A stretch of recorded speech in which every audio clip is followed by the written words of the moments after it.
all the time. 왕의 왕이신 하나님, 주의 주 되신 하나님을 찬양합니다. 주님 앞에 나오신 여러분을 진심으로 환영하고 사랑합니다. 오늘 말씀의 제목은 아브라함에게 승리를 주신 하나님입니다.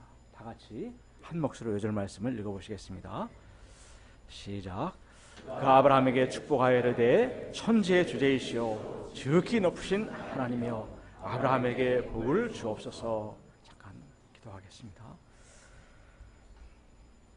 거룩하신 아버지 하나님, 세상 가운데서 아브라함처럼 아무런 소망 없이 죄악 가운데 살던 저희를 주께서 불쌍히 여기시고 먼저 찾아오시고 그 사랑과 긍휼과 소망과 인내로 저희들을 참 건져내시고 또 키우시는 놀라운 주님을 인하여 참으로 감사합니다.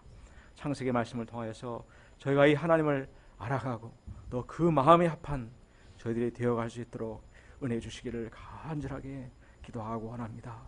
저희 가운데 모든 세상의 생각과 세상의 영들을 몰아내어 주시고 저희 마음과 심령에 거룩한 주님의 영으로 또 진리의 영으로 가득 채워주시기를 간절히 기도합니다. 부자 한 종을 긍휼히 여겨주시고 당신의 말씀을 대언할 수 있도록 도와주십시오.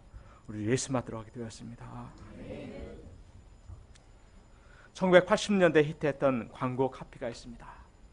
그것은 금성사에서 칼라 TV를 내놓으면서 한 순간의 선택이 10년을 좌우합니다 라는 광고였습니다. 우리 신앙인들에게서는 어떨까요? 정말 우리 인생의 중요한 고비에서 내린 그 순간의 선택이 영혼을 좌우하게 됩니다. 갈등하는 그 순간에 내린 그 결정에 따라서 그 인생이 천국이 될 수도 있고 멸망의 나락으로 떨어질 수도 있습니다. 오늘 말씀은 이를 잘 보여주고 있습니다. 롯은 세상 유익을 따라 삶으로 결정적인 때에 세상적인 선택을 하였고 멸망의 길로 나아갔습니다. 반면 아브라함은 하나님과 그 말씀을 따라 삶으로 믿음의 선택을 하였고 믿음의 삶을 살았습니다. 하나님께서는 이러한 아브라함을 기뻐하시고 그에게 놀라운 축복과 승리를 허락하여 주셨습니다. 파트 1, 내가 좌하면 나는 우하고 13장 말씀입니다. 아브라함의 아내 사레의 일로 혼쭐이 난 바로는 그의 신하들에게 아브라함과 그의 가정을 다시 고향으로 돌아가도록 하라는 명령을 내렸습니다. 하사한 가축들 또 은금들을 하나도 몰수하지 않았습니다.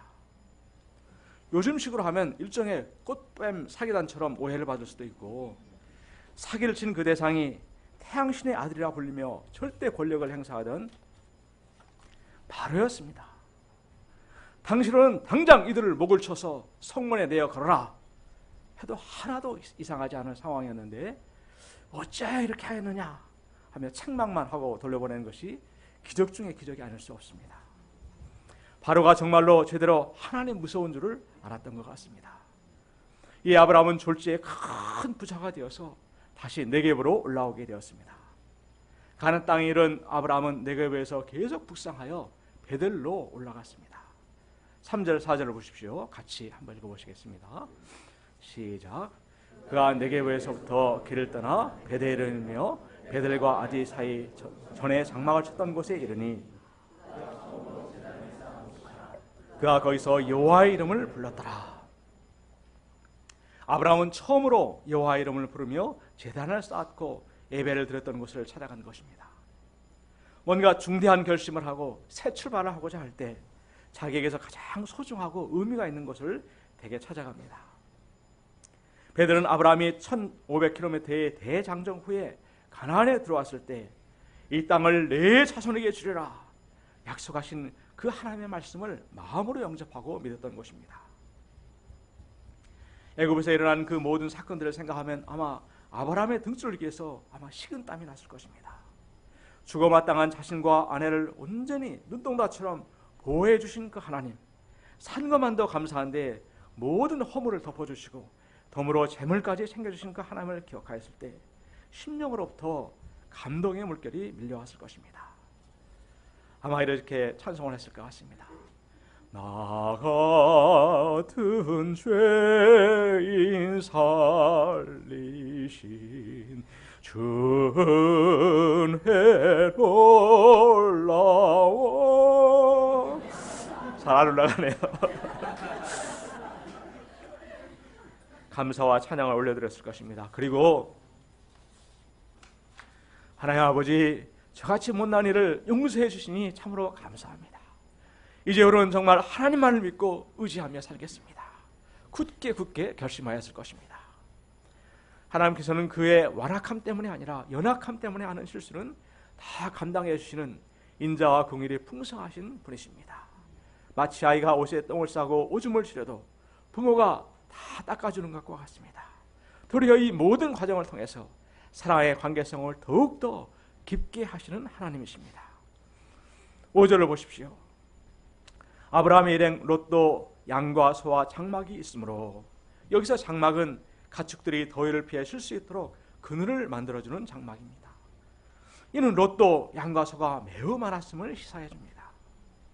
6절 7절을 보십시오. 같이 읽어보시겠습니다. 시작. 그 땅이 그들이 동거하기에 넉넉하지 못하였으니 그들의 소가 많아서 동거할 수 없었습니다. 그러므로 아브라함의 가축의 목자와 롯의 가축의 목자가 서로 다투고 그 땅에 거주하였는지라. 아브라함도 롯도 가축대가 많아지자 목초지를 놓고 하인들 간에 다툼이 일어나게 되었습니다. 서로 찾아가는 목초지가 겹치게 되었습니다. 너희가 먼저 양보하라고 목조들 간에 다툼이 일어났고 서로 좋은 것을 얻으려고 경쟁케 되었습니다. 이들에게 목초지 문제는 양과 소들의 번성과 생명이 달린 참으로 심각한 문제였습니다. 목초지 문제는 물질 문제라고도 말할 수 있습니다. 돈은 살아가는 형제 간, 부모 간에도 한순간에 원수로 만들어버립니다. 모든 인간관계의 파괴가 돈 문제가 끼어서 생긴다고 말해도 과언이 아닐 것입니다. 이는 재물이 이 땅에서의 풍요와 번영과 행복을 가져다주고 자식들도 잘 키울 수 있게 하려는 그런 착각 때문입니다. 그래서 소송도 불사하며 법정에서 피 터지게 싸우고, 그것도 모자라서 청부살인까지 했다는 뉴스를 우리는 종종 접하기도 합니다. 실제로서 이방인들이 같이 거주하며 이들의 다투는 모습을 보고 있었음을 말해주고 있습니다. 아브라함은 이 문제를 두고 심각하게 고민하고 기도하였을 것입니다. 그리고 어느 날 조카 롯을 불렀습니다. 8절을 보십시오. 아브라함이 롯에게 이르되 우리는 한 친족이라. 나나 너나 내 목자나 내 목자나 서로 다투게 하지 말자. 내 앞에 온 땅이 있지 아니하냐. 나를 떠나가라. 네가 좋아하면 난 우하고 네가 우하면 나는 좋아하리라. 아브라함은 삼촌으로서 얼마든지 먼저 자기 유익을 챙길 수 있는 명분들이 많이 있었습니다. 지금까지 아버지 없는 조카를 친자식처럼 키워주고 돌보아 주었습니다. 또 롯이 부자가 된 것도 온전히 삼촌 덕택이었습니다. 하나님을 알아가도록 그를 도와주었습니다. 그러나 아브라함은 이 모든 것을 다 내려놓고 롯에게 먼저 땅의 선택권을 가지라고 주었습니다. 이런 제안은 정말 세상적인 눈으로 보면 한참 정신 나간 바보짓처럼 보입니다. 그러나 아브라함이 이런 결정을 내린 그 배경에는 우리는 한 친족이라는 인식이 있었습니다. 하나님 안에서 한 가족이요, 권력으로 롯을 생각하였습니다. 돈보다도 롯을 더 귀하게 여겼기에 재물을 손해보더라도 롯을 잃어버리지 않고자 하였습니다. 그는 자신보다도 심정으로 롯이 잘되고 행복해지기를 바라는 아비의 심정, 또 목자의 심정이 있었습니다. 또 다투게 하지 말자는 것입니다. 불신자들 앞에서 믿는 자들이 다투는 것은 하나님을 슬프시게 하고 하나님의 영광을 가리우는 것입니다. 그가 이렇게 현실 문제에서 초연할 수 있었던 것은 하나님께서 개입하시기만 하면 물질 문제도 간단히 해결될 수 있음을 믿었기 때문입니다. 그는 이미 살아계신 하나님, 이 전능하신 하나님을 애굽에서 깊이 체험하였습니다. 이 하나님을 아브라함은 왕으로 삼았기 때문에 그에게는 하나님 퍼스트의 분명한 영적인 질서가 있었습니다. 따라서 세상 문제, 물질 문제에 매이질 않았습니다. 분명한 영적 질서는 그에게 영적인 분별력을 주었고 참으로 아름답게 이 문제를 해결할 수 있었습니다. 내가 좌하면 나는 우하고 네가 우하면 나는 좌하리라. 이게 얼마나 당당하고 아름다운 모습입니까? 이런 아브라함의 양보는 모든 갈등과 다툼의 문제를 일거에 날려버렸습니다. 이러한 아브라함의 제안에 롯은 어떻게 반응하였습니까? 10절 11절을 보십시오. 우리 같이 읽어보시겠습니다. 시작. 이에 롯이 눈을 들어 요단 지역을 바라본즉 소알까지 온 땅에 물이 넉넉하니 여호와께서 소돔과 고모라를 멸하시기 전이었으므로 여호와의 동산 같고 애굽 땅과 같았더라. 그러므로 롯이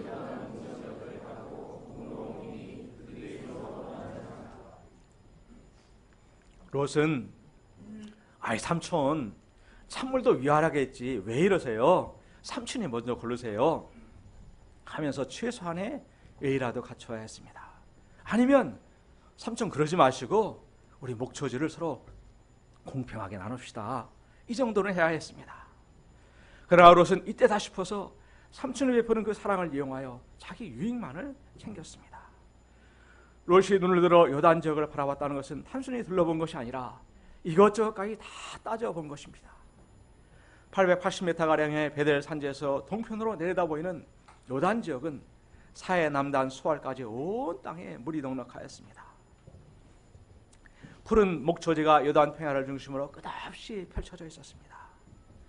여기서 몇 년만 양떼를 키우면 정말 금방 거부가 될 것 같처럼 생각되었습니다. 여호와의 동산처럼 모든 것이 풍부해 보였고 또 애굽처럼 문화 문명이 발달한 도시들이 거기에 있었습니다. 애굽 땅과 같았다라는 그 구절은 그의 마음에 선진국 애굽을 동경하는 마음이 남아있음을 보여줍니다. 밤에 휘황찬란하게 비치는 소돔성의 그 불빛은 그의 인생을 더욱더 풍요롭고 행복하게 해줄 것만 같았습니다. 그의 눈은 당장 눈에 좋아 보이는 것들에 가리워서 그 도시의 이면 영적인 실체를 볼 수가 없었습니다. 13절은 소돔 사람은 여호와 앞에 악하며 큰 죄인이었더라 말하고 있습니다. 그들이 큰 죄인이었다는 것은 창조주 하나님을 대적하고 그의 법도를 정면으로 거슬러 삶으로 심판이 멀지 않았음을 암시해주고 있습니다. 다음에 나오는 19장에 보면 그 도시는 폭력과 음란, 동성애가 만연한 도시였습니다.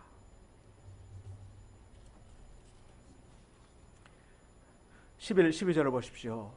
같이 읽어보시겠습니다. 시작. 그러므로 롯이 요단 온 지역을 택하고 동으로 옮기니 그들이 서로 떠난지라. 아브라함은 가나안 땅에 거주하였고 롯은 그 지역 도시에 머무르며 그 장막을 옮겨 소돔까지 이르더라. 그가 처음부터 됐습니다. 그가 처음부터 소돔으로 바로 옮겨간 것은 아니었습니다. 점점 장막을 옮겨 소돔까지 이르게 되었고 나중에는 소돔 성에 성문에 앉을 정도로 완전한 소돔 사람이 되어버렸습니다.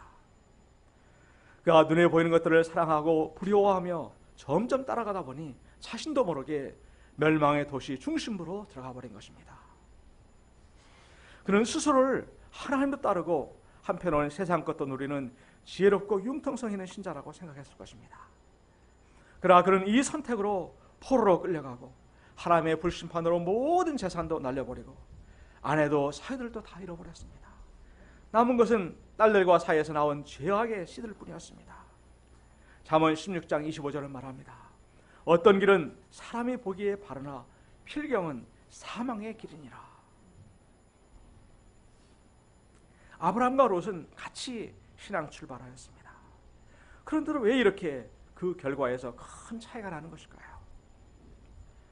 아브라함은 그의 중심에 하나님이 있었습니다. 그 하나님의 말씀을 따름으로 삶에서 하나님을 더욱더 체험하고 알아나갔습니다. 애굽에서의 혹독한 시련은 하나님을 더욱더 경외토록 하였고 하나님의 이름을 부르는 신앙인으로 성장케 하였습니다. 그러나 롯은 삼촌 덕에 얼떨결에 부자가 되었고 그의 마음에는 애굽에 대한 동경심만 남았습니다. 성경 어디에도 롯이 하나님께 단을 쌓았다, 여호와의 이름을 불렀다는 구절이 없습니다. 그는 하나님보다는 그저 삼촌을 따라서 신앙생활했고 눈에 당장 좋아 보이는 세상과 물질을 더 사랑하였습니다. 그의 신앙은 곁다리 신앙이었습니다. 부모님 때문에 또 목자님 때문에 하는 곁다리 신앙은 껍데기 신앙입니다. 부모님이 없어도 목자님이 안 계셔도 참으로 나의 하나님을 찾고 그 하나님의 말씀에 따라 순종하는 신앙이 진짜 신앙입니다. 거기에는 하나님을 체험해가며 더욱더 하나님을 알아가는 기쁨이 있고 행복이 있습니다. 신앙의 성장, 믿음의 성장이 있고 변화가 있습니다. 참으로 하나님은 아브라함이 하나님이실 뿐만 아니라 이삭과도 만나주시고 그의 하나님이 되어주셨습니다. 야곱과도 만나주시고 그의 하나님이 되어주셨습니다.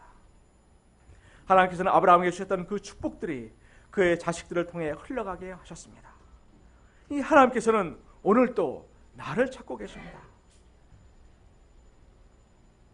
너의 목자의 하나님, 너의 부모님의 하나님을 통해서 만나기를 원하시는 게 아니라 바로 나와 다이렉트하게 직접 만나기를 원하시는 너의 하나님이시란다. 하나님은 하시며 두 팔을 벌리며 기다리고 계십니다. 저희 모두가 이 하나님의 품 안에 안길 수 있기를 간절히 기도합니다. 14, 15절을 보십시오. 같이 읽어보시겠습니다. 시작. 롯이 아브라함을 떠난 후에 여호와께서 아브라함에게 이르시되 너는 눈을 들어 너 있는 곳에서 북쪽과 남쪽 그리고 동쪽과 서쪽을 바라보라.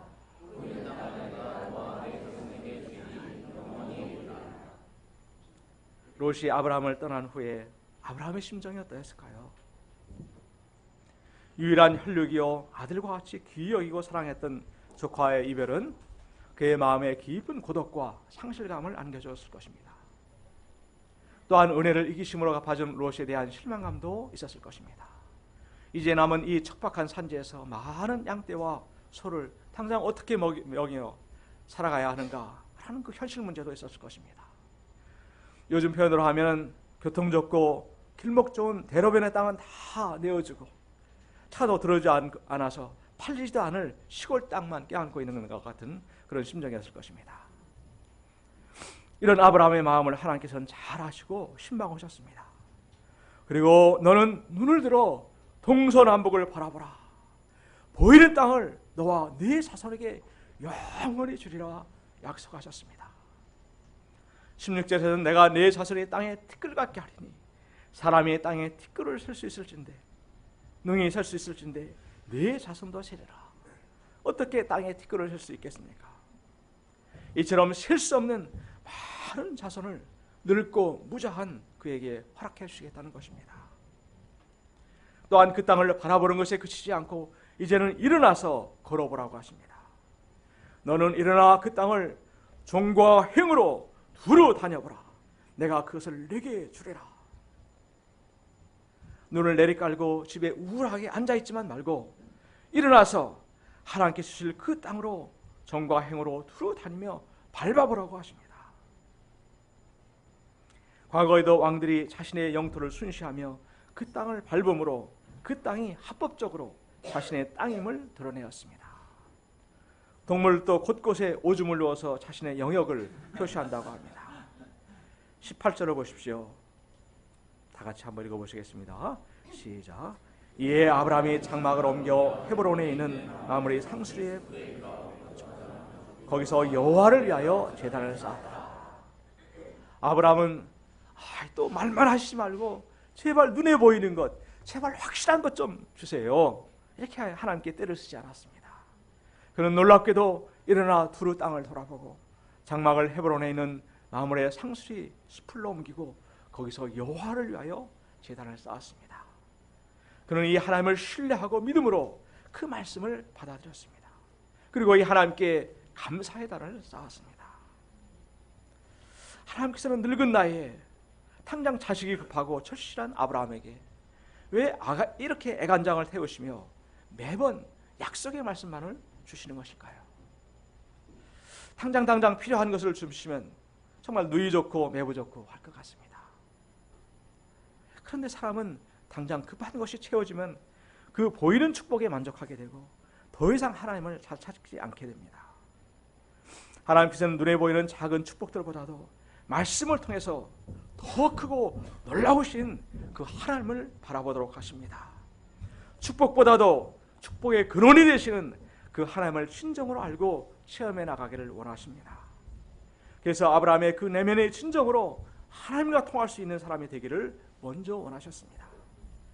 하나님의 마음이 아브라함의 마음이 되기를 원하셨습니다. 하나님의 그 뜻이 아브라함의 뜻이 되기를 원하셨습니다. 내면의 간장종지만한 아브라함이 아니라 하나님의 그 크신 마음과 뜻을 품은 크고 위대한 믿음의 그릇이 되기를 원하셨습니다. 그를 하나님의 사람 맨 오브 가드로 만드셔서 그를 통해서 하나님의 축복을 만민에게 나누어 주기를 원하셨습니다. 지난 겨울에 제 방 화분에 2년생 레몬나무 묘목을 심었습니다. 봄이 되자 2개의 꽃송이가 올라오더니 이어서 하얀 꽃들이 수십 송이가 피는 것이었습니다. 속으로 이렇게 많은 꽃의 열매가 맺히면 이 작은 나무가 감당할 수 있을까 걱정이 되었습니다. 왜냐하면 나무 줄기도 2개뿐이고 잎사귀도 많이 세어야 30개 정도밖에 달려있지 않았기 때문입니다. 얼마 후 꽃이 지고 나자 남은 열매는 딱 2개뿐이었습니다. 그럼 그렇지 2개 정도가 역시 적당할 것 같아 하며 안도하였습니다. 그런데 열매가 좀 크는가 싶더니 어느 날 살짝 손만 대었는데도 열매가 뚝 떨어져 버리는 것이었습니다. 다 떨어져 버렸습니다. 이 작은 나무가 큰 레몬 열매를 맺어간 데는 무리가 되었던 것입니다. 먹을 수 있는 실한 열매가 맺기 위해서는 먼저 뿌리가 더 깊이 내리고 줄기도 더 나고 더 많은 잎들이 필요했던 것입니다. 하나님께서 우리에게 당장 열매를 주시지 않는 것은 우리를 사랑하지 않아서가 아니라 능력이 없어서가 아닙니다. 우리의 믿음의 나무가 더 크고 높고 튼튼하게 먼저 키우시기를 원하시기 때문입니다. 그만큼 우리 한 사람 한 사람에게 주신 그 하나님의 소원이 크기 때문입니다. 이 소망의 하나님, 약속의 하나님을 찬양합니다. 하나님께서는 고대 철도대를 우리의 기업으로 주셨습니다. 그런데 당장 눈에 보이는 것은 아무것도 없는 경우가 참으로 많습니다. 캠퍼스에 양들이 있는 것도 아니고 우리의 자녀가 고대를 들어간 것이 아닐 수도 있습니다. 그러나 하나님께서는 눈을 들어서 기업으로 주신 이 캠퍼스를 바라보라고 하십니다.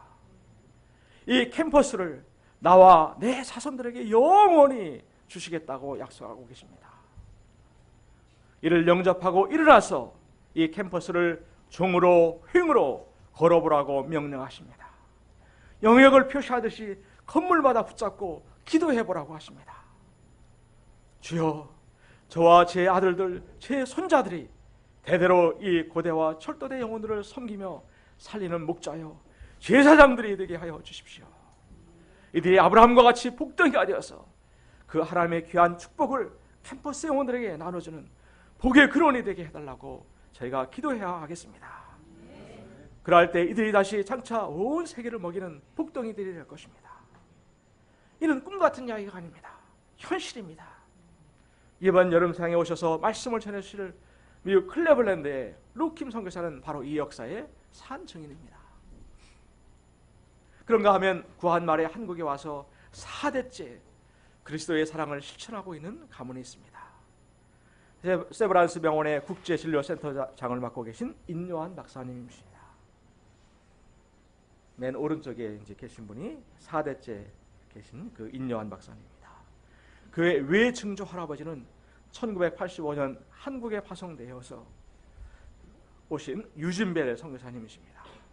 광주 수피아여고, 목표의 정명학교, 기독병원들을 세운 장로교의 그 선교사님이셨습니다. 유진벨의 사위이자 할아버지인 윌리엄 린턴은 22세에 한국에 와서 선교 활동을 하며 전주의 기전여고와 신흥고등학교 교장을 지내시고 한남대를 설립해서 교육사업에 헌신하셨고 신사참배를 거부해서 일제의 예외 추방되신 선교사님이셨습니다. 아버지 휴 린턴은 호남 지역에서 봉사한 선교사이셨고 6.25에 참전한 참전용사이셨습니다. 어머니 로이스 린턴은 결핵 진료를 위해서 순천 기독재활원과 요양원을 설립했고 평생을 결핵 치료와 선교에 헌신하신 분이셨습니다. 인요한 그 4대째 그분은 1959년에 전주에서 태어나자마자 순천으로 이사와서 살아서 영혼부터 뼛속까지 전부 한국인이 되었다고 말합니다. 외국에 나갔다가 돌아와 인천공항에 내리면 묵은지와 뜨끈뜨끈한 대중목욕탕이 가장 먼저 생각난다고 합니다. 이들 가문이 주로 호남에서 활동한 것은 동학혁명의 계기가 되어서 가난하고 억압받는 곳으로 가라는 미국 남장로교회의 방침에 따른 것이라고 합니다. 이 얼마나 아름답고 감동적인 가문입니까? 저희가 눈을 들어서 우리와 후손들을 향한 그 하나님의 약속을 바라볼 수 있기를 기도합니다. 하나님께서는 오늘도 이 약속을 영접하는 자, 믿는 자에게 그 약속을 반드시 이루시는 신실하신 하나님이십니다. 파트 2, 아브라함에게 승리를 주신 하나님. 14장입니다. 14장은 당시 국제정세가 얼마나 복잡했는지 또 약육강식의 시대였는지를 잘 말해주고 있습니다. 북방 메소포타미아 지방의 4왕들과 사해 남부 주변의 소돔왕을 중심으로 한 5왕들 간의 전쟁이 벌어졌습니다. 남방 왕들은 12년 동안 조공을 바치며 섬기다가 13년에 도저히 더 이상은 못 살겠다 하며 북왕들에게 반기를 들고 일어나는 것입니다. 제14년에 북왕 왕들은 시도에 있는 것 보시는 것처럼 요단 동편을 따라서 르바 족속, 수스 족속, 엠 족속들을 쳐 내려왔습니다. 그리고 더 남부로 내려와서 호리 족속과 아말렉 족속, 아모리 족속들을 친 후에 시딤 골짜기에서 남부 5 왕들과 맞서게 되었습니다. 그 마지막 화살표, 빨간 화살표가 있는 것입니다. 이들이 이렇게 빙 둘러 쳐 내려온 것은 남부 왕들의 그 주변 세력들을 다 정리해 버림으로써 이들의 세력 규합을 막고 공급로, 퇴각로를 끊어버린 것입니다. 시딤 골짜기 전투에서 남부 왕들은 북방 왕들의 강력한 그 군대의 힘에 속절없이 무너지고 말았습니다. 그 결과 소돔과 고모라의 모든 재물과 양식은 약탈당하고 소돔에 거주하는 아브라함의 조카 롯도 포로로 사로잡히고 그의 재물도 다 빼앗겨 버리게 되었습니다. 14절에서 16절까지를 같이 한번 읽어보시겠습니다. 저와 여러분이 교독하시겠습니다. 제가 먼저 읽겠습니다. 아브라함의 그의 조카가 사로잡혔음을 듣고 집에서 길리고 훈련된 자 318명을 거느리고 단까지 쫓아가서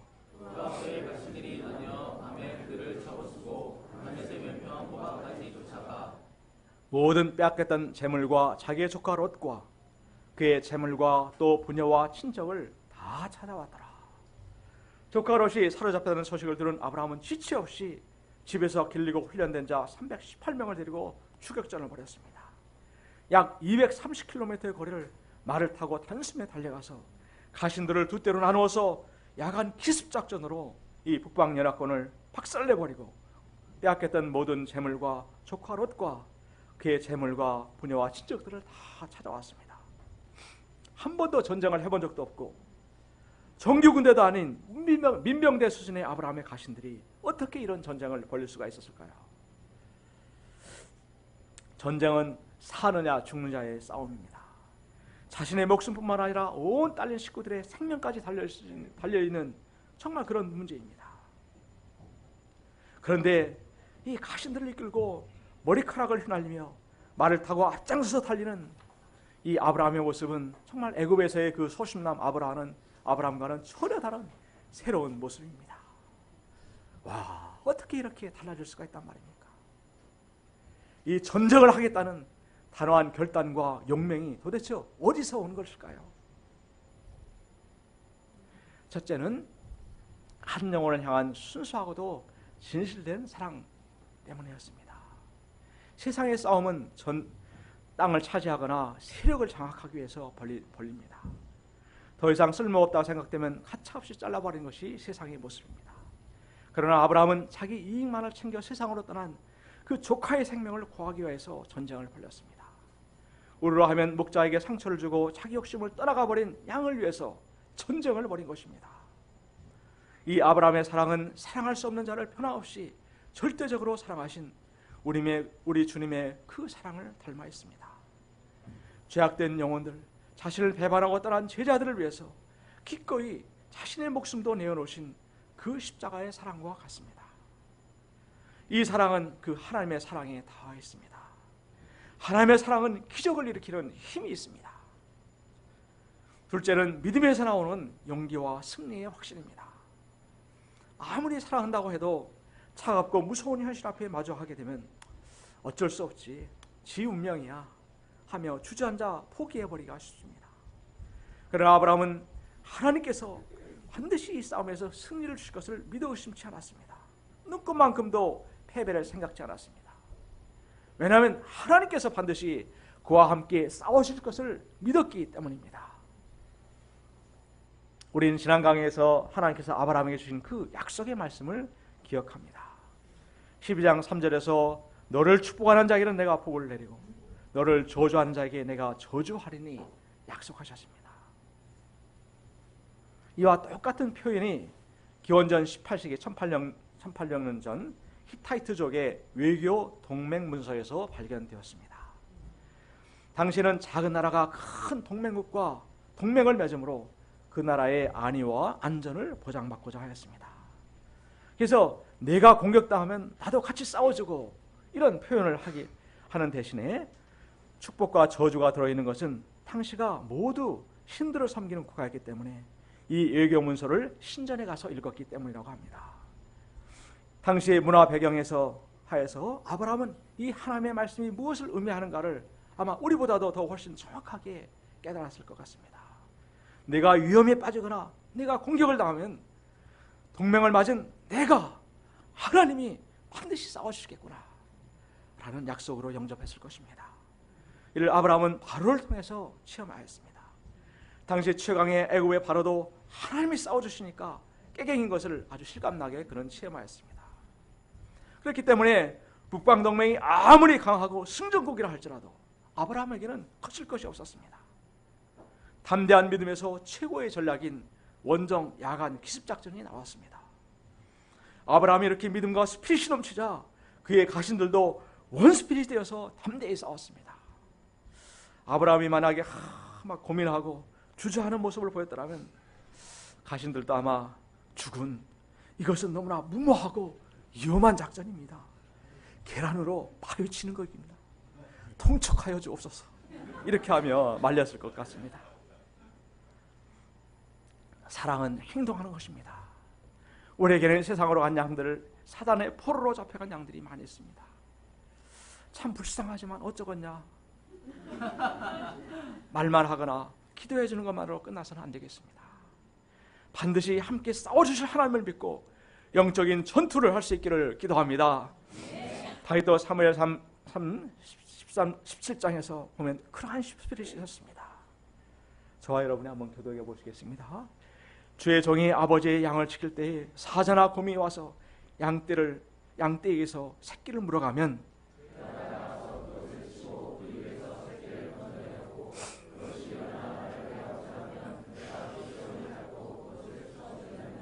주의 종이 사자와 곰도 쳤은즉 살아계시는 하나님의 군대를 모욕한 이 할례받지 않은 블레셋 사람이니까 내가 그가 그 짐승의 하나와 같이 되리라. 아브라함의 그 승리와 영광은 하나님을 믿고 도전하는 것이 나의 것입니다. 하나님께서 가장 안타깝고 슬프시게 이 하나님을 안타깝고 슬프시게 하는 것은 이 하나님을 믿지 못함으로 두려워서 도전조차 하지 않는 것입니다. 디모데후서 1장 7절은 말합니다. 하나님이 우리에게 주신 것은 두려워하는 마음이 아니요 오직 능력과 사랑과 절제하는 마음이니. 17절 18절을 보십시오. 같이 한번 읽어보시겠습니다. 시작. 아브라함이 그돌라오멜과 그와 함께한 왕들을 쳐부수고 돌아올 때 소돔왕이 사회골짜기 곧 골짜기로 나와 그를 영접하였고 살레망 멜기세덱이 떡과 포도주를 가지고 나왔으니 그는 지극히 높으신 하나님의 제사장이었더라. 전쟁에서 대승을 거두고 돌아오는 아브라함을 소돔 왕과 살레망 왕이 영접하였습니다. 특별히 살레망 멜기세덱은 떡과 포도주를 가지고 나왔는데 그를 성경은 지극히 높으신 하나님의 제사장이라고 말하고 있습니다. 그의 이름은 그가 평화의 왕이요 의의 왕이심을 말해줍니다.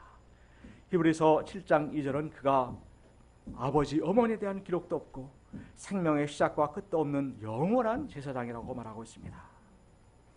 그는 승리한 아브라함을 돕기 위해서 하나님께서 특별히 보내신 하나님의 메신저였습니다.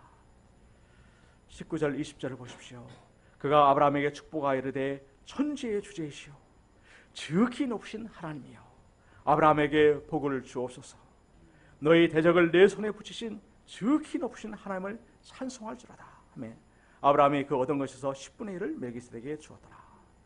그는 아브라함에게 하나님의 축복을 빌어주면서 이 하나님을 천지의 주제이시로라고 말하고 있습니다.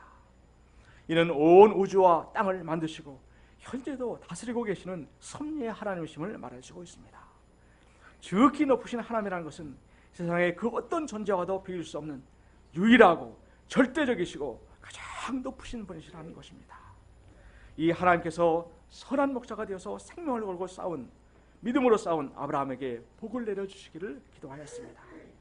그리고 이 하나님께서 너희 대적을 내 손에 붙이셨으니 이 하나님을 찬송하라고 합니다.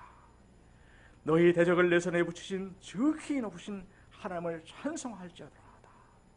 Praise be to God most high, who delivered your enemies into your hand. 메리트는 이 지극히 높으신 하나님께서 너의 대적들을 내 손에 넘겨주셨기 때문에 승리할 수 있었음을 일깨워주고 있습니다. 그가 전략을 잘 짜서 용감해서 운이 좋아서가 아니라 하나님께서 그의 약속하신 대로 선봉장이 되어서 싸워주셨기 때문에 이 승리가 온 것이었습니다. 따라서 승리의 날에 하나님께 영광을 돌려야 함을 가르쳐주고 있습니다. 이에 아브라함은 이를 깊이 영접하고 그가 얻은 10분의 1을 멜기세덱 제사장에게 드렸습니다. 21절을 보십시오. 같이 읽어보시겠습니다. 시작. 소돔 왕이 아브라함에게 이르되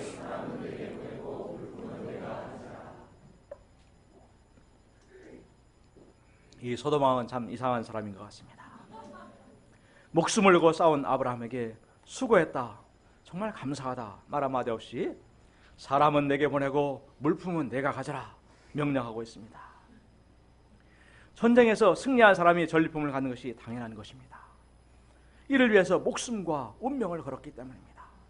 그런데 패배한 왕이 선심 쓰듯이 물품을 가지라고 하는 것은 참으로 뻔뻔하고 교만한 태도였습니다. 이런 소돔 왕에게 아브라함은 무엇이라고 하였습니까? 22, 23절을 한 목소리로 우리 같이 읽어보시겠습니다. 우리 아브라함의 심정으로 한번 읽어보시겠습니다. 시작. 아브라함이 소돔 왕에게 이르되 천지의 주제시오 지극히 높으신 하나님 여호와께 내가 손을 들어 맹세하노니 내 말이 내가 아브라함으로 치부하게 하였다 할까요?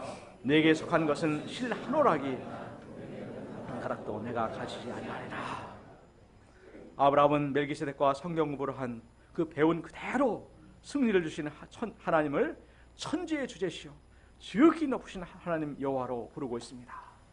그리고는 소돔의 그 금보와 그 전리품이 널려있는 그 앞에서 내 것은 실 한 오락이 산달끈 하나라도 내가 가지지 않겠다고 하면서 깨끗이 그의 제안을 거절하였습니다. 이는 그가 나중에 나 때문에 아브라함이 부자가 되어서 할 수 있기 때문이라는 것입니다. 사실 전쟁을 치르면서 많은 희생과 물질이 들어갔기 때문에 관례를 따라서 이 물질로 보충하고 싶은 유혹이 될 수도 있었을 것입니다. 그러나 아브라함은 진정한 축복의 근원 되신 그 하나님을 믿었기 때문에 하나님께서 주신 그 승리와 영광이 세상 나라의 물질로 오염되는 것을 싫어하였습니다. 아브라함이 이렇게 분명히 잘라버릴 수 있었던 것은 그의 마음 깊은 곳에서 진정으로 하나님을 사랑하고 그의 이름만을 높이고자 하였기 때문입니다. 이로써 환영식장의 주인공이 아브라함이 되질 않고 천지와 세상의 역사의 주관자이신 그 하나님의 이름이 높이 드러나게 되었습니다. 결론입니다. 롯은 현실에 밝고 현실과 잘 통하는 사람이었습니다. 그렇게 그는 보이는 것과 현실의 유익을 따라 살아갔습니다. 그러나 그 길은 하나님이 기뻐하지 않은 길이었고 파멸에 이르는 길이었습니다. 반면 아브라함은 하나님과 잘 통하는 사람이었습니다. 현실은 아무리 어렵고 암담해 보여도 그는 하나님과 그 약속의 말씀을 절대적으로 믿었습니다.